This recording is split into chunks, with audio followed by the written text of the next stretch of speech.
it's a social boycott in the sense that it's not just, I don't want to see your film or whatever, it's nobody should see your film. And that's the problem. It's not just you taking yourself away from this audience or this person who triggers you or whatever, it's saying that nobody else in this room can do it either. And it's totally illiberal and regressive, and we're seeing it all the time. I first heard about Heather and Bret in the way that they probably wouldn't want anyone to hear about them, which was the insanity, I guess I'll call that, of what happened at Evergreen. But for those of you who aren't up to speed on that, maybe you can tell us a little bit about what happened there and how far away is it from here? Because I'm a little worried that ghosts or something like that. So what happened there? You have the venue rented until March? Yeah. There are actually a lot of Evergreen alums in the room tonight. Thank you for being here. Many of our former students, the parents of one former student, one of whom met on an Evergreen study abroad. It was really an extraordinary institution, and I'm sad to have to use the past tense. It was an educational experiment that was gameable, and it got gamed. So we were tenured there and loving it, and there were activist, radicalized faculty who indoctrinated students, who had complicit administration, and that cabal allowed for the destruction of a once glorious educational institution. And what were you guys teaching there at the time? Well, I was on sabbatical. I was writing a science fiction novel at the time. Wow, do you want to tell us what it's about? It is about the search for other evolutions of consciousness in the galaxy. Wow. We find it. Yeah, we do. Right. Do we have to be on DMT to read it? I feel like the next time you go on Rogan, like you're just going to have to do it. It wouldn't hurt. It wouldn't hurt at all. Yeah, so I was not teaching at the time, but Bret was. So we were teaching evolutionary biology, which is basically licensed to transgress every disciplinary boundary that there is at will, which we did a lot. And in some ways, this was paradise for us because Evergreen had a unique model in which professors were literally able to teach anything they wanted in any way they wanted with administrators unable to interfere, which many faculty became lazy under that rubric. But for those of us who wanted to push the boundaries of what was possible, it left us with a blank canvas on which to paint, and it was great. But it also meant that with an evolutionary lens, we were dangerous to many of the oversimplified ideas that were being presented in other parts of the college. And so what many of you have probably seen was students protesting me in particular with the accusation that I am a vile racist who needed to resign and apologize or be fired. What was not clear to people was that those were not students that Heather or I had ever met.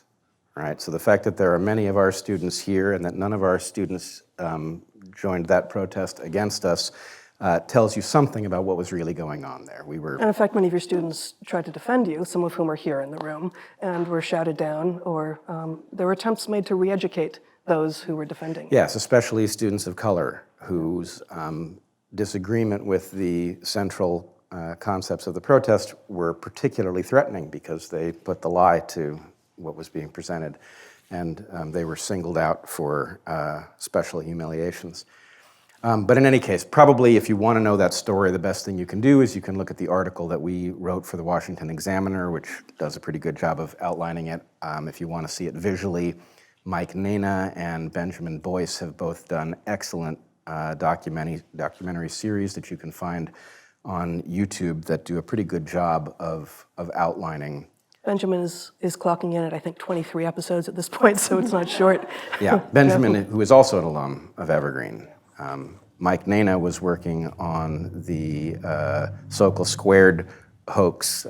Peter Boghossian is in the room here. Yeah, absolutely. Mike Nana was documenting that project, and because we're friends with Peter, he learned about what was going on at Evergreen, and he took a brief detour and ended up presenting that online. So check it out. Yeah. Well, I think one of the most sort of egregious things that we saw was, I mean, at one point you were being hunted on campus, and there's I remember seeing a photo of what I thought was Evergreen's softball team. And We didn't do athletics. yeah. And I'm like, what course is that? And it was just like, all these, different students like holding bats very incorrectly. And I was just thinking, like, if I ever had the choice of who I wanted to meet in a dark alley, I'd pick them. But man, that must have been really scary for you guys, though. Well, the terrifying thing about it was that the president of the college ordered the police, who happened to be subject to his authority, not to enforce the law. And basically, he conducted an experiment in anarchy that unfolded exactly as you would expect it might. And so it was quite dangerous. The police literally told me that I was being hunted, that they were not allowed to intervene, and that I wasn't safe on campus at all, and I wasn't safe on my bicycle anywhere in town. And I had this just sort of surreal sense of like, you've got to be kidding me, right? I'm unsafe because students have decided I'm a racist? But if I can, I do think... And one thing that has never been said is that you were on track to win the bicycling contest for the month of May. And you had to get off your bicycle. The commuter, Wait, is that a real thing? the commuter bicycling contest. Oh my God, Portland. This is Olympia. I don't think anybody knows it. I was writing under a pseudonym, Zorro, but... Were you masked? No, it was not required. But I do want to point out that this whole episode created, it basically, for Heather and me, it was a little bit like being picked up by a tornado from which we still have not been dropped back down to earth. Everything has been crazy, and we've just gotten used to that being normal. But one of the ways that you can see what this looked like was there was basically the mainstream press ignored the story completely. With the exception of Fox News, who invited me on and I went, which then turned me into a pariah amongst liberals. In fact, what I had done is agreed to go and talk to the press, and the only people who talked to me were Fox, but the idea looked to the world like I had gone to Fox because I preferred this to play out in right-wing space. And later when PBS showed up, 8 months later, they said, why'd you go to Fox? Like, where were you? Where exactly were you? Right, and you could say that about all of them, about CNN, NBC. But the interesting thing was, so we were watching ourselves portrayed in the world by all of these other outfits, and we were beginning to catalog, well, where do we have friends, and where are our enemies? And we were learning this landscape, and one of the places that did a hit piece on us was The Stranger, right? And it was like, oh, damn, Yep. that's too bad, Yeah, right? We like The Stranger, damn it. Right, we liked The Stranger, and The Stranger did this hit piece on us, and it was gross. It didn't stand out above all the others, but it was bad. And at some point, Katie contacted us and asked us if we wanted to talk. And she said that she was from The Stranger, and our point was, no. We see you coming. We know who you are. And she said, oh, no, you don't, right? And she said, look, I want you to look at what happened to me, Katie, online, and then come back and talk to me, right? I'm not the person who did the hit piece on you. I understand what you're going through. And we looked at the piece that had gotten her in trouble and realized that this was a kindred spirit and that the world wasn't so simple as The Stranger was our enemy. It was a very different landscape. And Katie, what was that piece? Well, let me say first off, The Stranger's definitely your enemy, but I'm also The Stranger's enemy. But you're a Confederate. Yeah. So in 2017, I was a freelancer living in Seattle, Redding in Seattle, and I wrote a piece on detransition. So it was a piece about people who transition from one sex to the other and then transition back. And it was deeply reported. It wasn't an opinion piece. A lot of what I read is opinion, but I don't think anybody could read this piece and actually sort of parse together how I feel about these issues. It really wasn't about me. But there was a crazy firestorm. And I mean that literally. People were burning stacks of the paper and sending me videos. There were flyers up around Seattle calling me in the paper transphobic. There's a new sticker campaign like once a month where people plaster stickers near my office calling me anti-left. I am on the left. Transphobic, I'm not transphobic. And the most embarrassing one is there's a sticker that calls me a Jordan Peterson apologist. So he's probably got some. That's a really long sticker. Yeah, it's a big sticker. Where do you get that printed? You get that? I think someone must actually have a sticker. It's a hobby. So someone has taken this on as their hobby. Like, yeah, work in this coffee shop, and also on the Yeah. side I make stickers. Yes. And, Exactly. Got a band. Patches too. Yeah. So that's kind of, the response to that paper really set me on sort of a different path. I was a lot more of sort of a knee-jerk progressive before I found myself in the out group. And yeah, the first time I met Bret and Heather, I actually pitched them a story. I wanted to write about them for our Valentine's issue, this piece about these two, like the most hated couple in Olympia. And that was the only way I could get this past my editors. And so that my editors agreed to it, Bret and Heather agreed to it. And then when I went and met them, I realized the story was so much more complicated that it wouldn't fit into 1,200 words or 2,400 words. It really required actually digging into their story and finding out what happened, which was, of course, not what you would have expected if you were, reading my own paper or reading, almost everyone else in the media. Well, it's really interesting just to see like what issues will make you a pariah. Like you guys just simply saying, hey, on this day when you're telling white people not to come to campus, that's a little racist. And then boom, you're a pariah. And this other story, which is that other subject, which has gotten just, so much heat depending on, what you read or you talk to.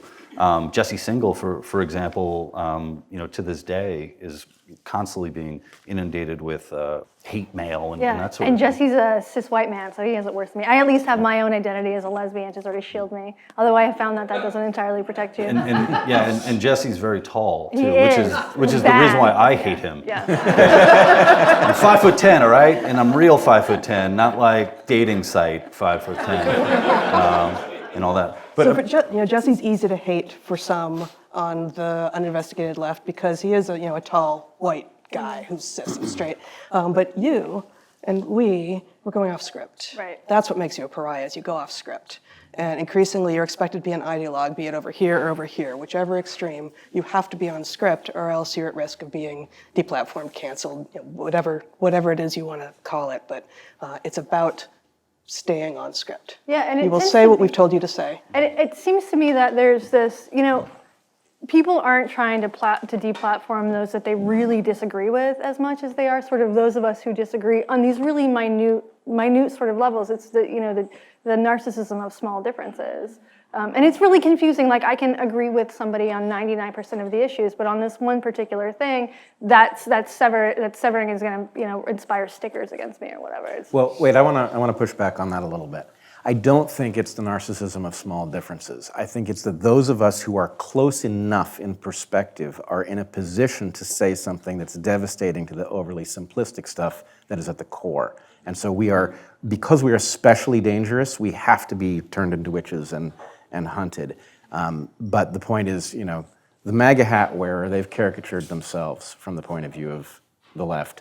But those of us who are on the left who say, actually, I'm on board with equality, but until you define equity, I'm not going there because I think it's a Trojan horse, that's a dangerous thing to be able to say with credibility. So what we had happen to us is we got shoved to the right. And the point is, well, actually, we're not, they shoved, we didn't go. We said, no, actually, we're still on the left, have been the whole time. This doesn't change our perspective on anything. But the point was the caricature needed to get us on the other side because then what was wrong with us would be transparent. Oh, you're a reactionary. That's fine. Yeah, that's easy enough to that's handle. the strangest criticism I get is I am called conservative or alt-right. I was a Bernie supporter, Sanders last time. Now I'm sort of between anybody who beat Donald Trump. But just this idea that anybody who doesn't agree with me, you must be conservative. It's crazy. It's like we're living in It's a game. Yeah. How did we get to that point? Well, I think it's actually pretty simple.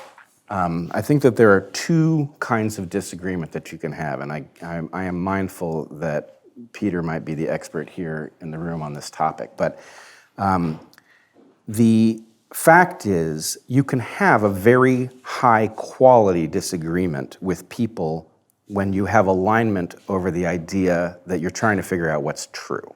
Right? If that's really what you're after in disagreeing, you can have a high-level conversation. As soon as you spot bad faith on the other side of that, then the conversation breaks down into a much lower-level conversation in which you are behaving strategically. And so in some sense, if you want to have the good conversation, you have to make sure that you are keeping everybody in good faith territory and making sure not to send signals that cause that switch to flip. And so I think what has happened, and I'm now seeing this across all of the things I care about, is that there are people on the other sides of certain issues where I'm taking a position that doesn't have a known location, and they spot that I'm not making the noises that people on their team make, and the point is, oh, then you're the enemy, right? So it is like having a hypersensitive detector for bad faith and it triggering you into the low quality conversation that does it. And so really, for those of us who are trying to build a better conversation, the question is, all right, what are the minimum rules necessary to reestablish that thing? Sometimes they're limit the size of the room. I mean, this room, much more likely to be able to have that conversation because you came through the door under the banner of, something ironic about hate speech. So what are the chances that you're gonna, be on a hair trigger? Pretty low, right? But if the room were selected at random, chances are much higher that that thing is gonna go off and then everybody's gonna descend into their corners.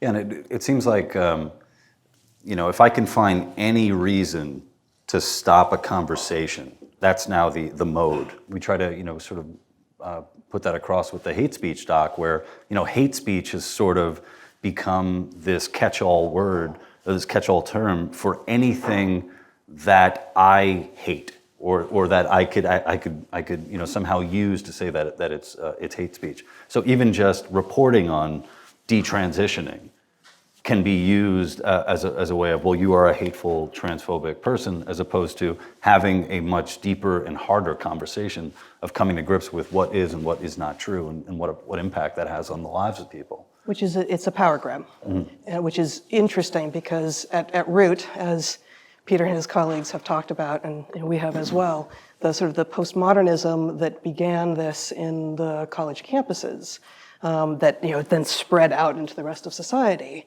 talks about everything being about power. And everything isn't inherently about power, but over in this space, in this intersectionalist, progressive stack, woke space, it is. And almost everything you can look at and say, okay, that was done in service of someone's power.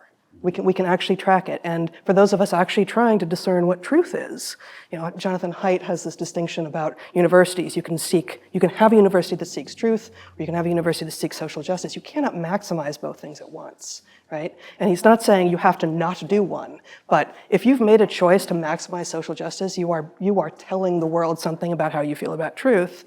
And seeking truth is not inherently about trying to maintain or to obtain power. It could be wielded that way, but it isn't inherently about that.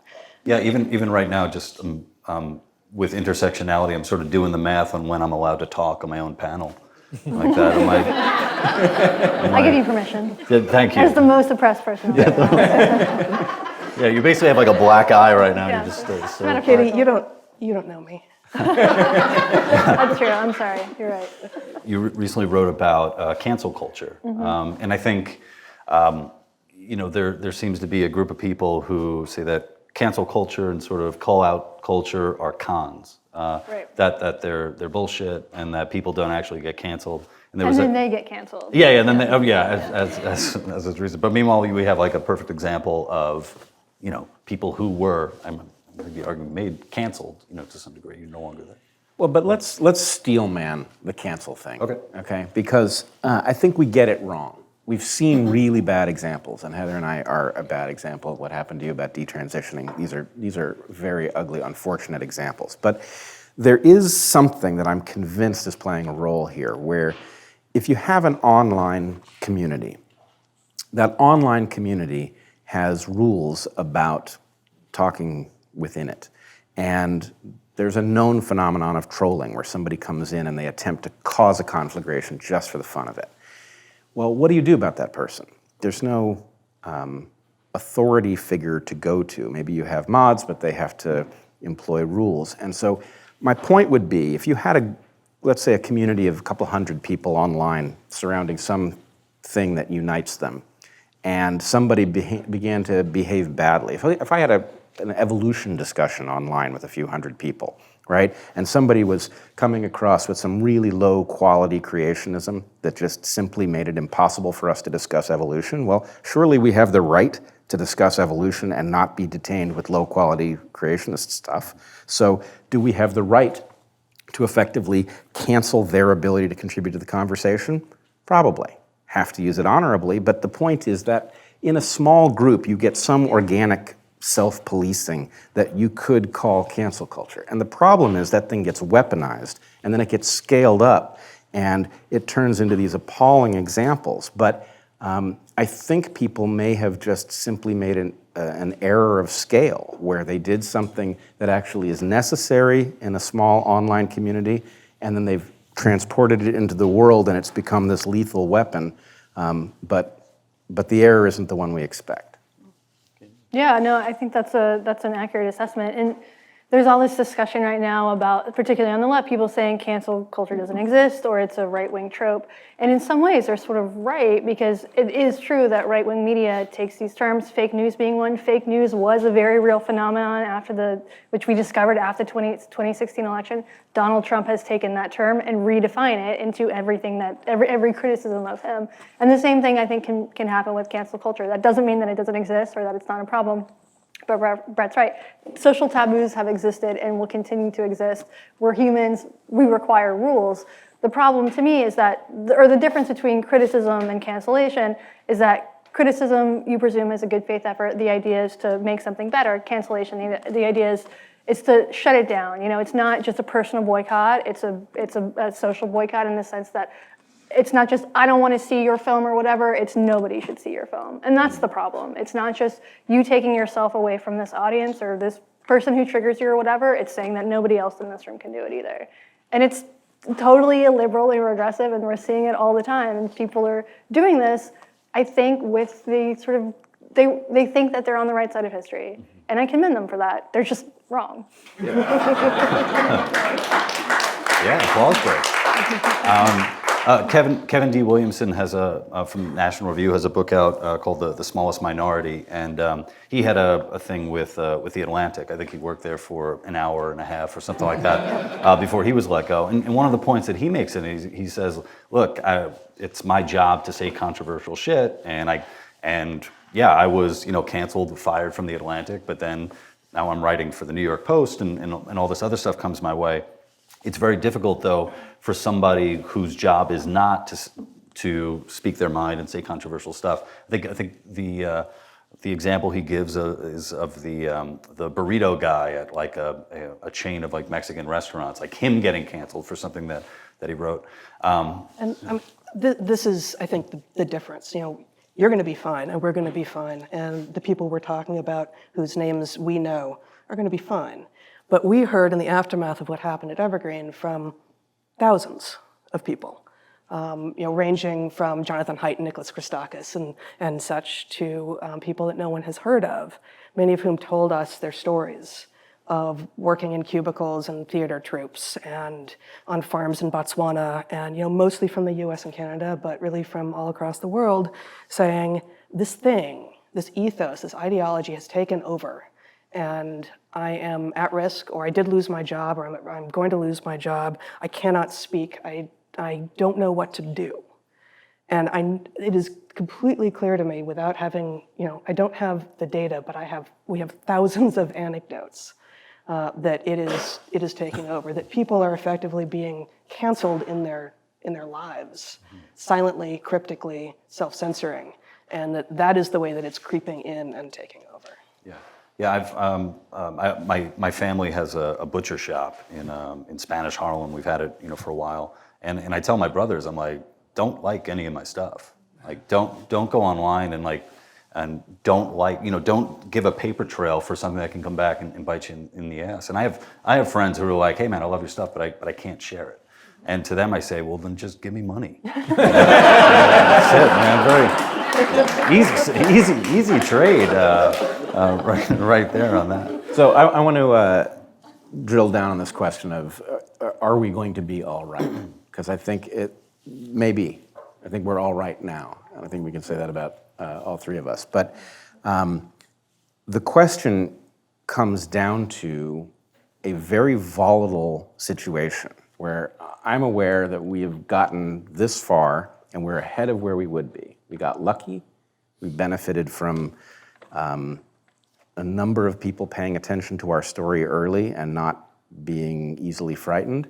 But the thing that I think is most important from the point of view of people in the outside world who may be facing other versions of this and trying to figure out what to do and will they be all right if they stand up and all of that, is that the learning process, what you can get away with, what you can trust, that learning process was trial by fire. And it's one thing to be several years down the road, and it's like, okay, I know how to ride that vehicle now, pretty much. And I still, every so often, I'll say something on Twitter, and it's like, oh, I did not know there was a nerve there that I was gonna set off, but damn it, I did it, right?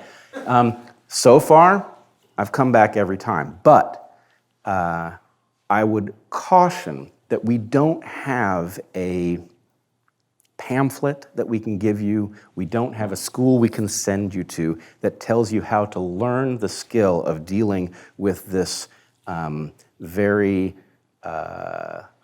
hyper-aware, emergent phenomenon of cancel culture. And I don't know what it becomes. And the question, being all right, depends on staying ahead of what it can do, right? So far, so good. But I don't know that that continues for 5 years. And for some people who, have been canceled but have been, told they're going to be all right. Like, say, for example, recently the comedian Shane Gillis, who was fired from SNL when, past, audio recording or podcast came out.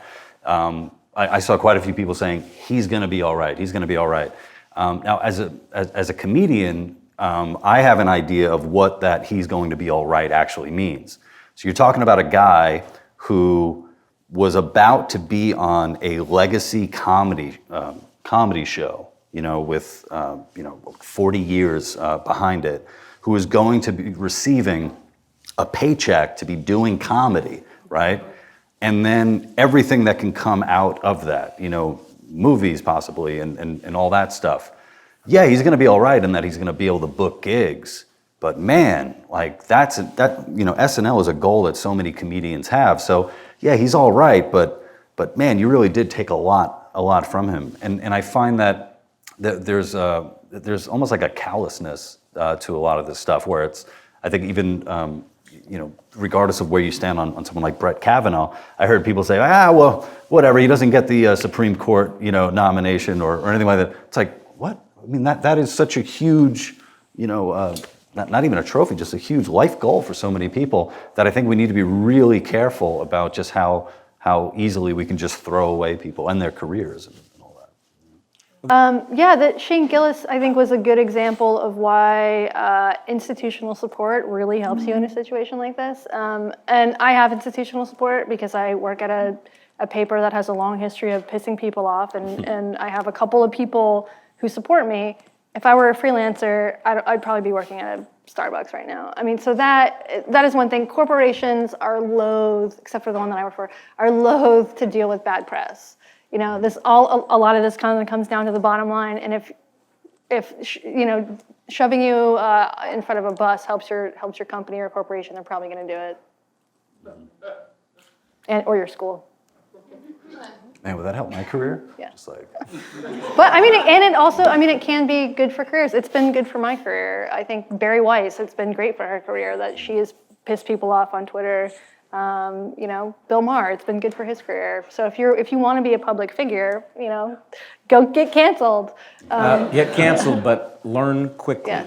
You have to learn the skill. It's not as simple as get canceled and rise to the top. And the thing that was troubling, I thought, about the article that you were featured in a couple days ago in the New York Times was that it sort of suggested, like, get canceled and hang out with the cool kids. And I find this a super troubling idea because we have no idea how many people have been canceled and we've never heard from them. We don't know where they are. They're not hanging out with us. So I must say, people come to me all the time. They want me to tell them, stand up, be courageous, it'll work out. And I never do.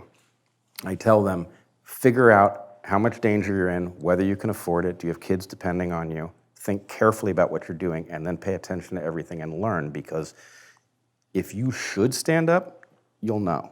But if I tell you you should stand up and then you do and you get harmed, that's on me, right? That's not mine to do to you. And pretty soon I'm going to throw to audience Q&A. So we'll have, you'll raise your hand and then we'll bring a microphone to you. But before we go to the audience, I'm just wondering, we're spending so much time talking about cancel culture and free speech and all this stuff. What would you rather be spending your time talking about?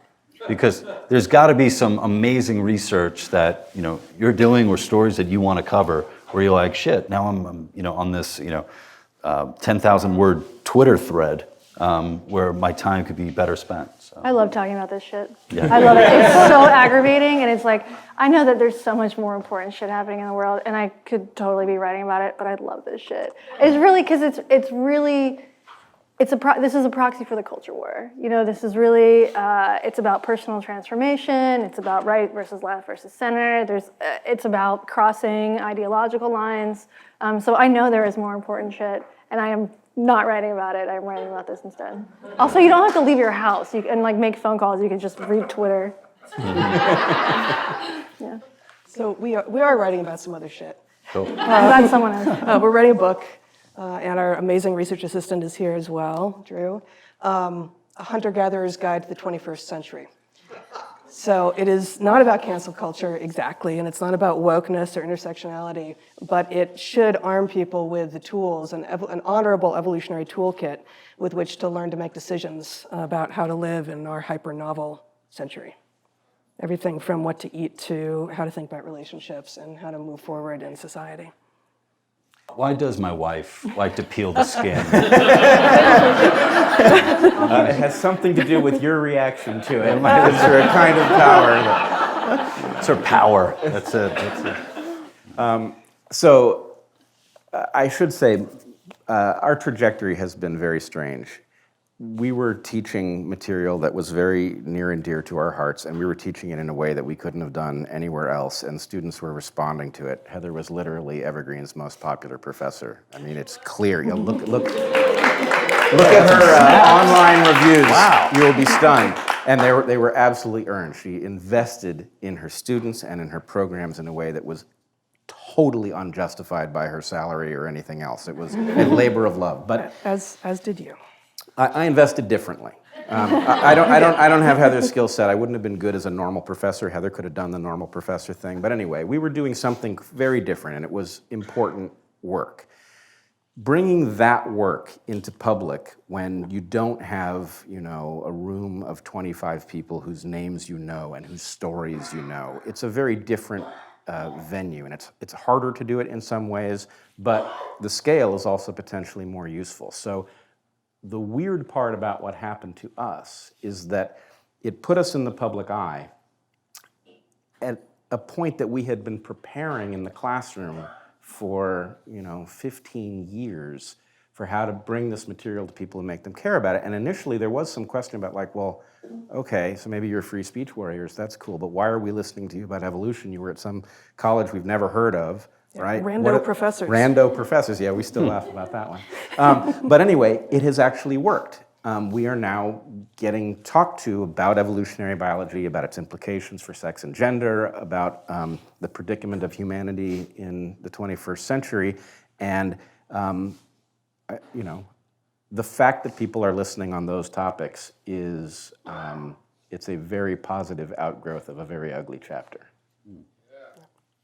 I remember years ago when Richard Dawkins and Christopher Hitchens and all them, the new atheists, were having all these debates, and just learning about Dawkins through the debates, and then coming across a video of him talking about the evolution of a giraffe's neck. And it was like you were watching a completely different human being, just totally amazed at this discovery. And I'm like, wow, he probably wants to spend more time doing that. Or, I don't know, I've never met him. Well, so I have met him, and he's a very interesting case. So he is the mentor I never met until October of last year. I learned a ton from him through his books, and there's some of them that are very special to me, and I taught them. I always assign them to my students. Heather and I, in particular, use The Selfish Gene, which is a great book. You should all read it. But there's a place at which Dawkins kind of gets stuck, and he doesn't go beyond someplace. And I've always wanted to talk to him about it, and I got that opportunity in October of last year, and we kind of duked it out in Chicago. And anyway, the weird thing is, our disagreement became a little bit well-known, and then yesterday, I think, Sam Harris released a podcast where he's talking to Dawkins, and they're talking about my disagreement with him. And so this disagreement is now, I mean, I think it's healthy because the disagreement is a tough one, but now we've got people in various places talking about what the substance of it is, and the implications for us all are really profound. They have to do with whether or not our culture is a manifestation of our genes' desires for us, or is it independent of them? And everything rests on that question. So the fact that this is now becoming a topic in public discourse sort of through a roundabout way that had involved the sort of violent ejection from Evergreen and the left is an interesting story in and of itself, I think. I listened to that podcast, and he said you were fat. So I don't know what conversation you were thinking. JK, he didn't say it. Cool. Let's get some questions from the audience. Cool. One comment and one question. The comment is that the right to free speech is broadly misunderstood. It's actually two rights. There's a right to free expression, and there's a right to hear opinions other than your own, and that needs to be acknowledged before we can really move any further, I think. And my question is, now that you've moved to Portland, how do you feel about living in the greatest diversity of white people in the universe? You want to take it? Oh, we love Portland. We are thrilled to be here. Among many other reasons, the food alone is worth the price of admission. I don't even know how to respond to the idea that it's not racially diverse. I suppose, there's a fair bit of socioeconomic diversity and other kinds of demographic diversity that was certainly very much missing from Olympia, where we lived for a long time, Ann Arbor before that, Santa Cruz before that. We are in Martin Luther King Boulevard, right? I would just say, there's some stuff in Portland that doesn't quite work, but I really like what Portland aspires to be. And I think, it sort of shows what's functional on the left and what's dysfunctional on the left, but I like that it aspires to a higher quality community.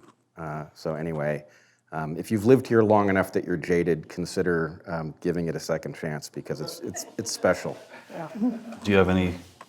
I lived in Portland like 15 years ago when it was cheap, and it was great then. I don't know if I would live here then.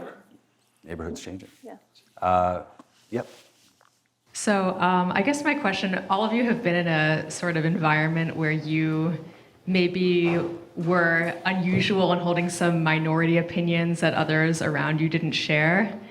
I know, just from my experience reading The Stranger, Katie, I see that your articles are really different than the other articles that I'm seeing coming out. And I'm just really interested in hearing how all of you engage with the people around you in your work environments or your other environments that just hold different opinions than you. It's awkward as hell. So I'm on a podcast every week with 3, sometimes 4 of my colleagues, and almost every week, one guy in particular and I, we fight. We really, and it's usually about some minute issue or whatever. We get in a fight, and it can get so heated that our producer will stop. We'll be talking over each other. That makes for a terrible podcast. So she'll stop and she'll rewind and she'll make us listen to the audio. And it's such a painful exercise. And then we have to go downstairs and sit beside each other. And that's why I work from home twice a week. No, it's difficult. It's hard to be the minority, even if in this case, it's minority opinion.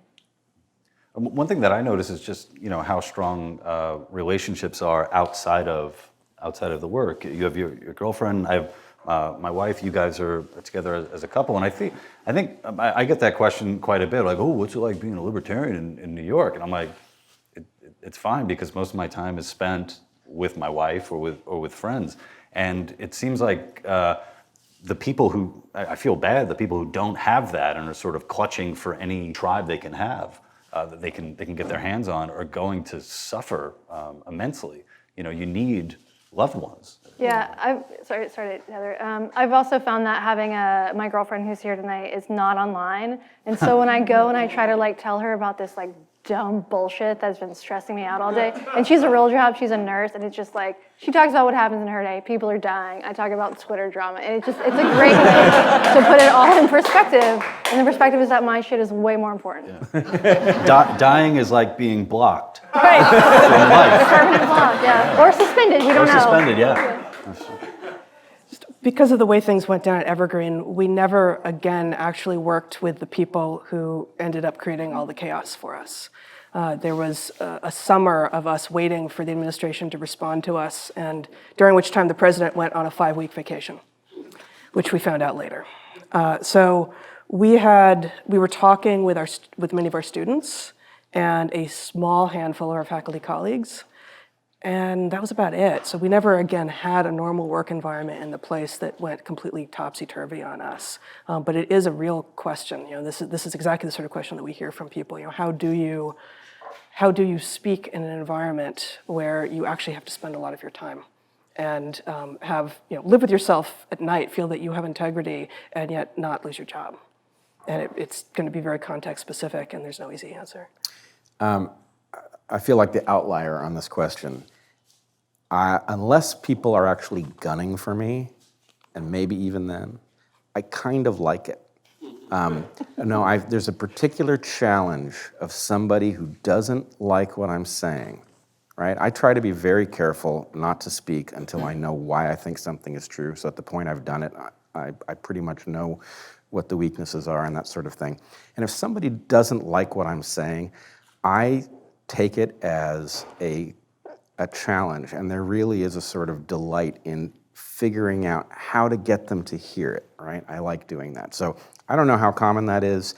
If you can develop that, I recommend it. It's a very rewarding experience to cross bridges that you're not supposed to be able to cross and find a human being on the other side. So anyway, that game is out there waiting to be played everywhere. And yet for the vast majority of us, it's excruciating to get there. I mean, you're clearly from outer space. Could be. Yeah. I was just wondering, I guess, what evolutionary psychology says about, I guess, breaking down hive mind or maybe a racial hive mind, just in a space of like not having enough diversity of thought. What would you say to that? Oh, you want to take this? Okay. Well, we just exchanged about 6 paragraphs, Heather and me. So this is one of the things that I'm itching for us to get past the stupid stuff we're doing now so that we can have the real conversation that's difficult. Because the way human beings actually function does involve us having tribal triggers. And these tribal triggers do have a racial component. We do not have to break down into those tribes, but if we pretend that that's not true, that's what will happen.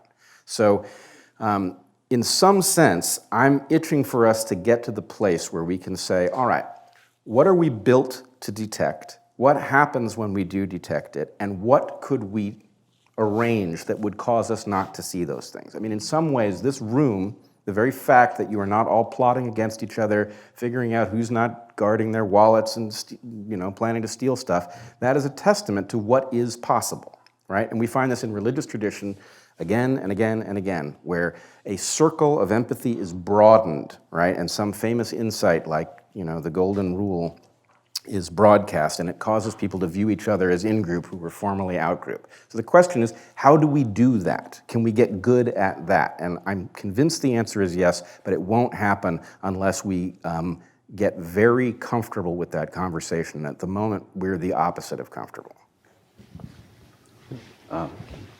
So I'm curious if or do you believe that there's a noble root underneath cancel culture and censoriousness? And if you grant such, can it be explained through an evolutionary lens? You don't need to grant such to try to explain it with an evolutionary lens. But I would say, and I'll let you try to explain it with the evolutionary lens, but I would say the stories that we are most familiar with, including the Evergreen story, look like there are some bad faith pick your mood disorder, narcissists, sociopaths, whatever, at the center of it, who capture good faith people who actually believe in what they're doing.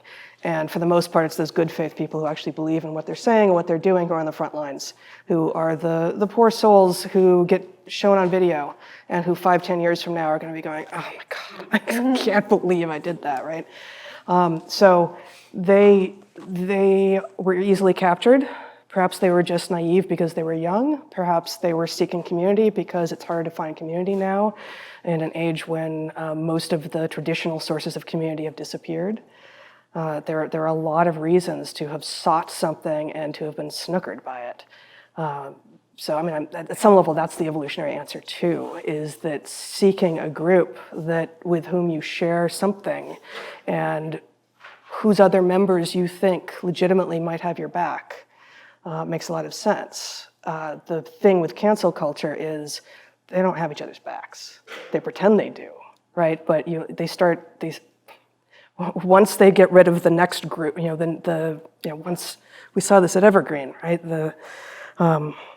I can't remember the order in which it went, but the various demographic groups sort of started falling by the wayside.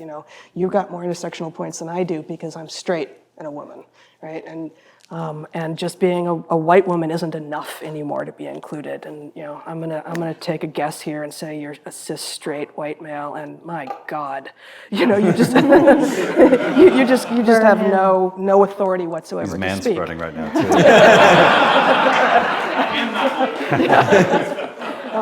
And so clearly this particular movement doesn't actually have anyone's back. It's pretending to have people's backs, and people are getting fooled by it, but it doesn't actually. So I just add one thing to this, which is I want you to put yourself in the mind of an ancestor who discovers that they are suddenly the only person in the group who believes something on which something important depends. Even if everybody else is wrong, the pressure to rejoin the group and say what they're saying, even if they've got it wrong, is immense because the alternative is literally starvation. So if you imagine what Heather's saying, you've got bad actors and you've got confused people. The confused people are being manipulated by basically being threatened with the equivalent of modern starvation if they step out of line, and that makes them tools of something unholy. But when you approach them, realize you've got one important question at first. Am I dealing with a bad actor, in which case I've got one set of problems, or am I dealing with a confused person who's being manipulated by fear, right? Then it's a whole different set of issues. And categorized that way, you will see a different landscape. Yeah, and the confused people are potentially reachable, right? And it's the vast majority of the people engaging in cancel culture. But they're much less reachable once they're online, especially if they're yelling at you anonymously. And if anybody sees you reaching them, they will be punished. That's the way it works. I think we have time for maybe 2 more questions. So, as someone that is confused and online often, I saw Professor Weinstein's video. Not my fault. I'm a cis white male, so I'm bad and all that shit, but I also have functional autism. And I watched your video, and all I saw was people screaming at you. Now, the words up there say hate speech, and most people in this room will think the linguistics, the words. I looked at the tone, and if I did not speak English, or if I was hearing impaired and went through Evergreen University and saw a mob of people screaming at someone that was hunched over, and then someone that spoke my language said, "Who's being hateful?" I would assume it was the mob with baseball bats surrounding you that was being the one conducting a hate speech. And even though this is sort of a loaded question, much like the last question, I'm wondering if this is a doth protest too much sort of a thing, where I find that sometimes the people that are the most vocally anti-racist, the most vocally male feminist, are the biggest bigots and rapists in the room, right? And I'm wondering if, and I know that was loaded, but I'm wondering if a lot of these people that cornered you and bullied you were actually full of real hate. And how we actually define the phrase hate speech if we take the words away from it and just looked at the actions. Screaming and yelling at somebody that's cowered in a corner for having a unique point of view is my definition of hate. And I don't know how the words that you used would change that. No, it was only a few of them. And I'm not even sure it was hate, right? It was lust for power. There were a few of those. and they show up in video after video after video. You can just begin to recognize what it is that's driving them. But the majority of those students were simply confused by what was going on. And I realized much later, actually, I realized watching Mike Nana's documentary in which he took the video of me being confronted and put it in context. I realized much later what they were trying to do, right? And it makes the whole thing, the students who were protesting. Many of them, I mean, none of them knew me. I'd never met a one. Many of them didn't really know why they were there. What? They didn't go to Evergreen. No, they went to Evergreen, but they had been given those. Later, some off-site people were brought in, but. But in that case, they were Evergreen students. Many of them had been given a piece of paper that told them what to chant, basically what the accusation was. Some of them had apparently been threatened that they needed to go there or they would effectively be canceled themselves. I don't know what percentage of the people it was, but it was some percentage of them that was the explanation. But I realized watching this thing with months of distance from it, that the plan was for my students to jump ship and to join them. That was what was supposed to happen. It was never going to happen, right? Two of those students who were in that class who were there on that day are actually here tonight as well, right? And Raven and Michael, who were there. Have you jumped ship yet? They didn't jump ship. But the thing is, it didn't even really occur to me, that possibility didn't occur to me because I knew my students really well. And whatever might be wrong with my perspective, confused as I might have been, my students knew that I cared about them, right? And that I wasn't what I was being accused of. And so, anyway, I had a certain security in that moment that just came from the fact of like, well, do you realize how crazy what you're saying is? It just doesn't fit.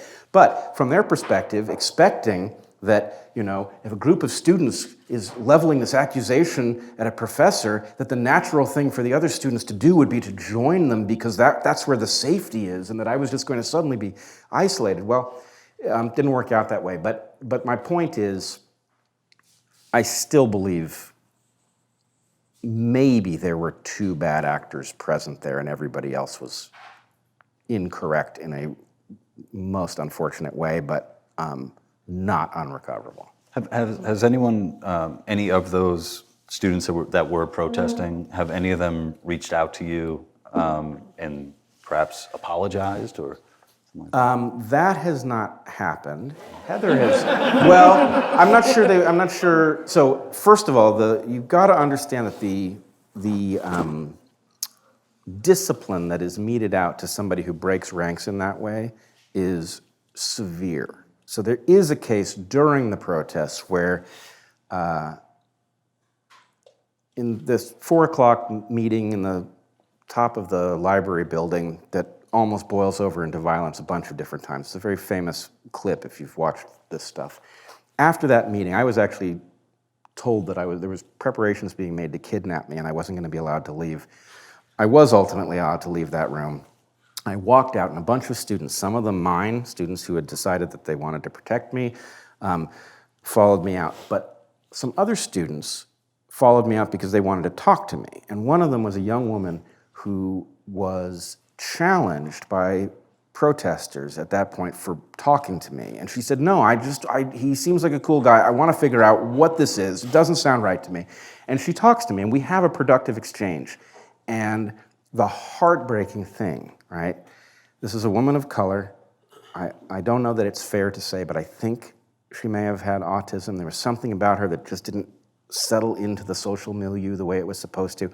And the next day, after she had satisfied her curiosity by talking to me and discovering that I wasn't the monster I was being portrayed as. But doing so publicly so that others could see that she was talking to you. Yes, she was witnessed doing this, and then she was brought onto a stage at one of the protest events and made to read a statement. Ugh. And it's horrifying because, I mean, I must tell you, I'm a dyslexic. I don't read out loud very well. She reads out loud and she completely butchers the statement and it makes her look foolish. And so not only is she being forced to recant her discovery, but it makes her look, I don't know, unfit or something like this. And I think the point is, I know why they did that. and it's because she broke ranks and she did something that put the lie to the whole story, and it had to be punished so nobody else would get the idea to do that. So why don't people contact me? It has a lot to do with what happened to those people who did break ranks. And our students who are here today know that they were specially targeted, they were followed, they were doxxed. Things happen to people, even for just simply remaining as they were. We have time for one more question. Go, this one, and then you're going to be the last one. Okay? Cool. This question is for Katie. So you wrote an article on detransition. A lot of people on the left were very grateful for you that you did that. I know you've taken a lot of abuse, I would call it, really, for that. I'm part of a board of an LGBT medical and censorship and cultural watchdog organization around pediatric medical transition. So the reality is young people are going to be inappropriately medically transitioned, including possibly 11-year-olds who they are giving hormone blockers to, which is a process of chemical castration. So I want to ask you a question. The first question will put you on the spot and you don't have to answer it, and the second question I'll ask more generally.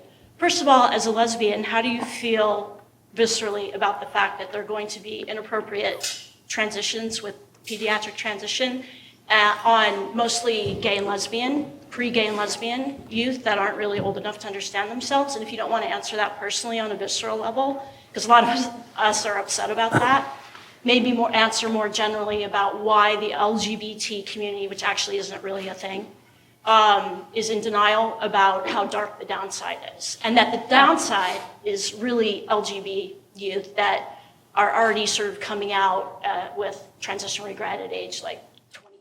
Right, so I'm happy to answer this. Yeah, this is a real issue. So there's a concept that's now being called rapid onset gender dysphoria, which is essentially, for most people, gender dysphoria manifests young. And there's a growing group of people, typically natal females, who get online. Lots of them are autistic. Lots of their friends are coming out as trans, and they're coming out as trans. And this is a growing population. Talking about it comes with consequences for sure. But there's anecdotes and there's data on this. But it turns out that people have been studying pediatric transition for a long time, and it turns out that about 80% of people who go to gender identity clinics expressing some discomfort with their natal sex, they grow out of it. And most of those people grow up to be gays or lesbians. And I was a surprise, I was a tomboy. And I'm in my mid-30s. If I were in my teens or 20s now, I might be one of those people. And I have supportive parents, liberal parents who probably would have affirmed me. And this is a thing that's happening. We're seeing sort of the disappearance of the lesbian in lots of ways. I have a friend who only dates butches, and there are no butches left today because they've all transitioned to non-binary or actually gone through some sort of social or medical transition. It's a thing. It's happening. I think that we're in the midst of a social panic. I think that we'll look back on this moment in 20 years and think, what the fuck happened? But that being said, I also want to say, trans people do exist. Gender dysphoria is real. Adults should have access to medical care. I'm not, despite the stickers around Seattle, I'm not actually a TERF. I'm not actually transphobic. I think we need to support people and understand them. But if we can't talk about it, this is just going to keep happening. People are going to be hurt. We're already seeing this. Does that answer your question? Yeah. Cool.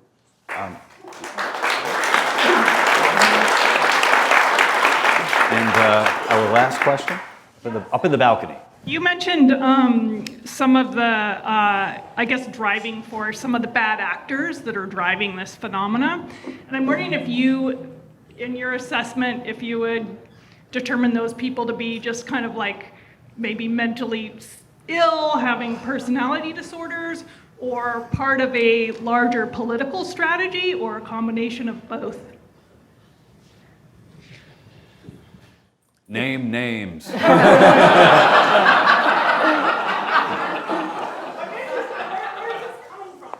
Yeah, maybe we can go back and forth on this a little bit. It doesn't require a conspiracy. That doesn't preclude the possibility of a conspiracy.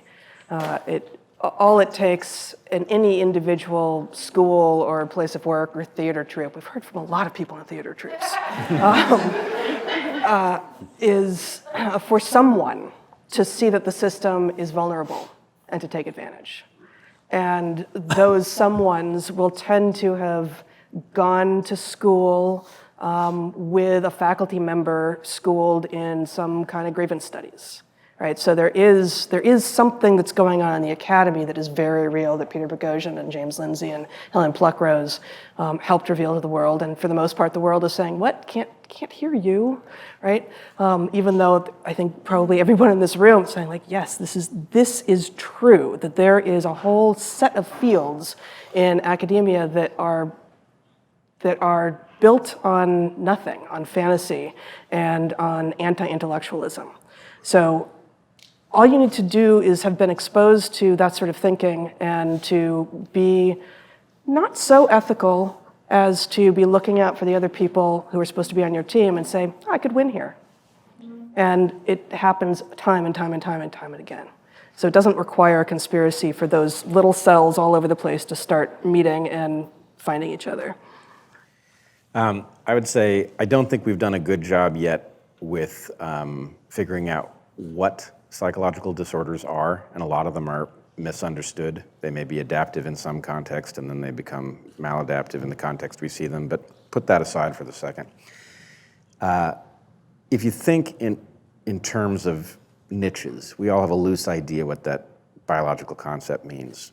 And if you imagine that niches aren't just a biological concept, that they're also a social concept, then imagine that as parents, we create an environment in which our kids basically figure out the niches that we've left open. And if we're good at the job, then we've left open niches that turn them into productive adults. And if we're bad at the job, we've left open niches that cause them to manipulate and do all this other stuff. A lot of people have had parents who didn't set up the niches correctly, or they've been in a situation where the niches were set up by external forces that caused them to become good at gaming systems, right? And then you put them in some system, an academic system, for example, and you expect them to learn what's on the syllabus because that's what they're supposed to be doing there. But what they're wired for is to figure out what lever you have to throw to get the goodies to come your way. They'll do it. Right? And the most frightening thing about this whole madness is that we are learning that we've got a bunch of people wired to figure out what niches are open and to get there at all costs. We don't have a plan B, right? It's not like we can simply say, stop doing that, it's wrong, and they will. That's how they're wired. And so we now need to figure out how to close the niches so that we don't continue to see this behavior unfold at every scale, because otherwise that's what'll happen. All right.